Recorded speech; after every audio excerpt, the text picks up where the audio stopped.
आप लोग के लिए टॉपिक लेके आया हूँ एशियन पॉलीफेज सिस्टम। तो ये वीडियो बहुत ही छोटा बनाने की कोशिश करूँगा और बहुत ही इंफॉर्मेशन वीडियो है। तो आप ये वीडियो प्लीज़ शुरू से लेकर लास्ट तक देखिएगा, आपको नॉलेज मिलेगा। अगर कोई प्रॉब्लम आती है, कुछ पूछना चाहते हैं तो आप कमेंट कीजिएगा। आप कमेंट करेंगे तो इस टॉपिक में मैं वीडियो बनाऊंगा और आप लोग को समझाने की कोशिश करूंगा। ओके, तो बिना टाइम वेस्ट किए हम अपने टॉपिक पे आते हैं। जैसा आप देख रहे हैं कि नाम लिखा हुआ है टॉपिक का एशियन पॉलीफेज सिस्टम, मतलब हमें इसमें यह पढ़ना है कि एसी क्या होता है। एसी मतलब अल्टरनेटिंग करंट। क्या होता है? Alternating current. और पॉलीफेज मतलब एक से ज्यादा फेज, 2 फेज 3 फेज क्या होता है उसके बारे में पढ़ना है। हिंदी में आप ज्यादा ध्यान मत दीजिएगा, इंग्लिश ही हमेशा पूछते हैं, पॉलीफेज ही पूछा जाएगा आपसे, पॉलीफेज और एसी। ठीक है, तो टॉपिक में क्या पढ़ना है? एसी करंट या एसी वोल्टेज। सी मतलब करंट ही है, अल्टरनेटिंग करंट फिर उसको बोला जाता है एसी करंट।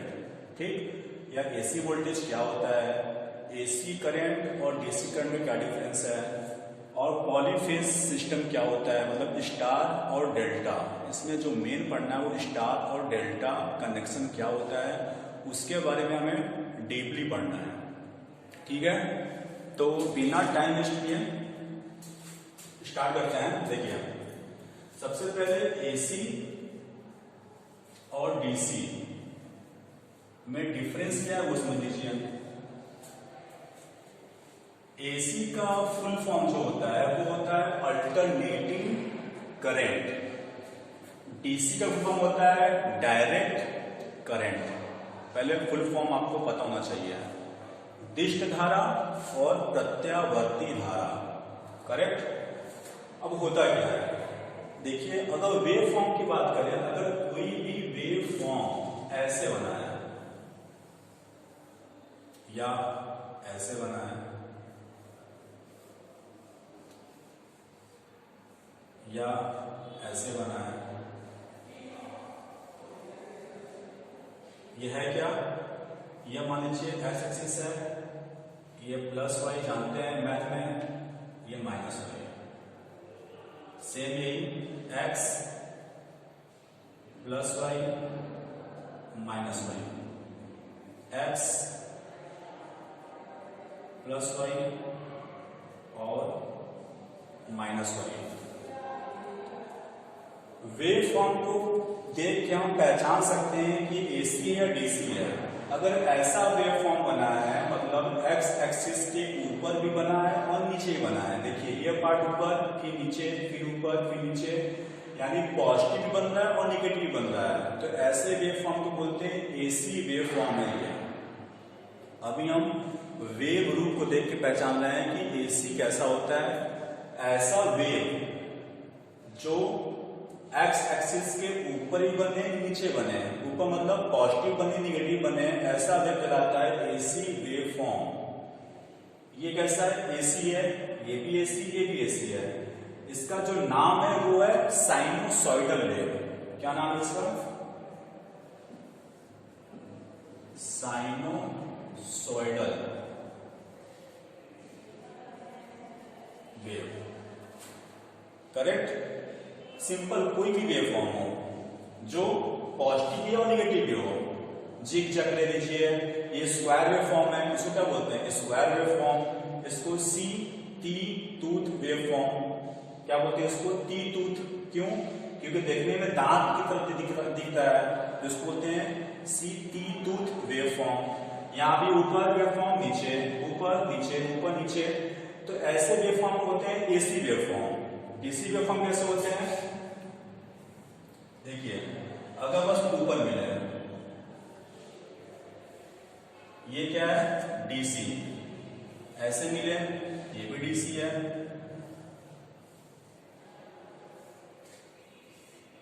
सिंपल एक लाइन मिले, ये भी डीसी है। नाम x plus y minus y, x plus y -y।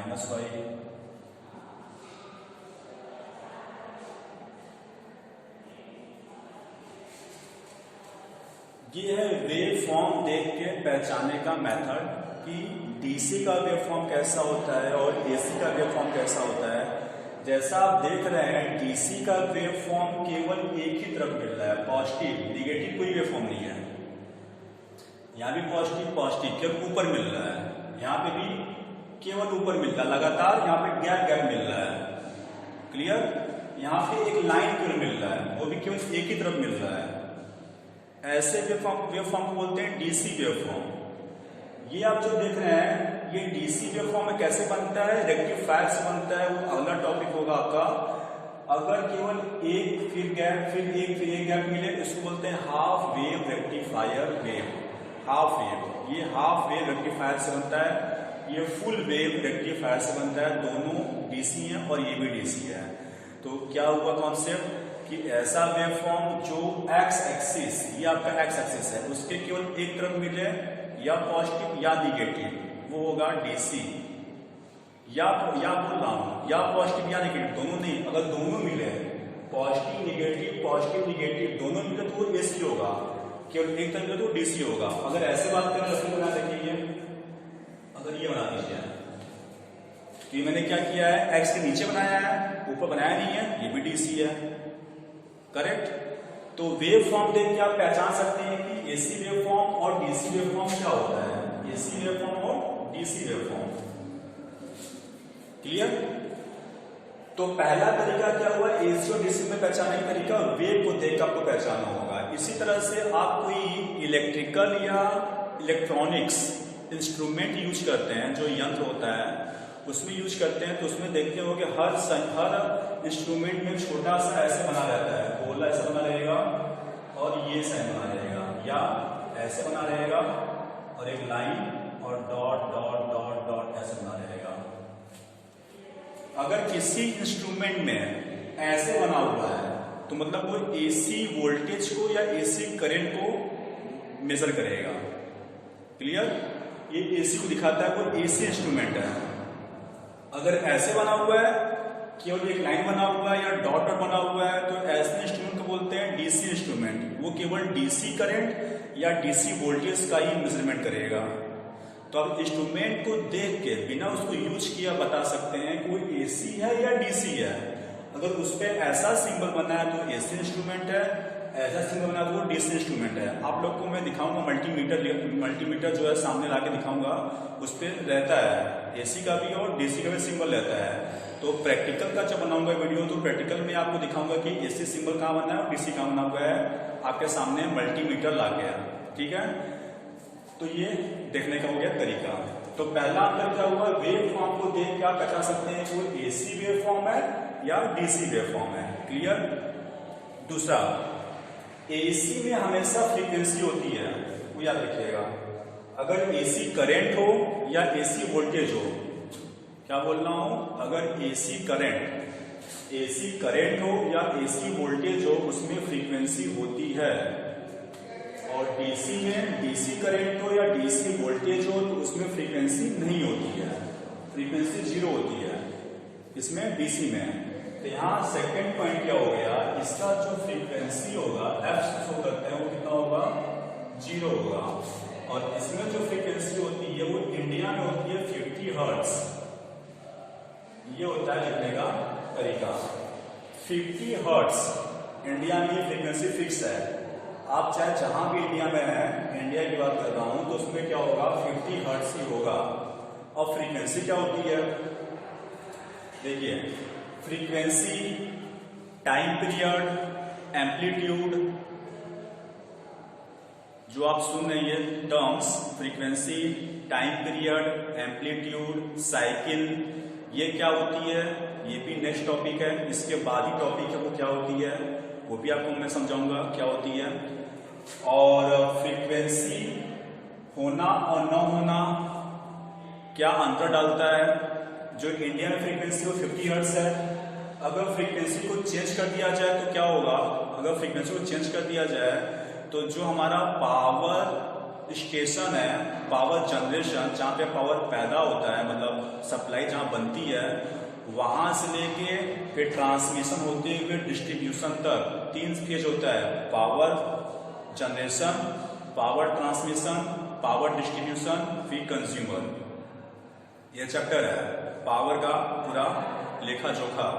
Power generation, power का बनना, पावर ट्रांसमिशन, पावर का संचरण, पावर डिस्ट्रीब्यूशन, पावर का वितरण, और कंज्यूमर मतलब जो हम लोग कंज्यूम करते हैं, जो उपभोक्ता हैं, जो पावर सप्लाई यूज करते हैं घरों में, कंपनी में, वो।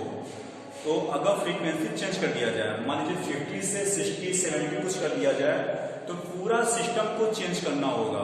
पावर जनरेशन में पूरा ट्रांसफार्मर, मोटर, जनरेटर चेंज करना होगा, ट्रांसमिशन जो केबल होता है वो पूरा चेंज करना होगा, डिस्ट्रीब्यूशन जो केबल होता है वो चेंज करना होगा, पूरा सिस्टम चेंज करना होगा, ठीक है। इसलिए फ्रीक्वेंसी बहुत इंपॉर्टेंट है, फ्रीक्वेंसी का रोल बहुत ज्यादा इंपॉर्टेंट है।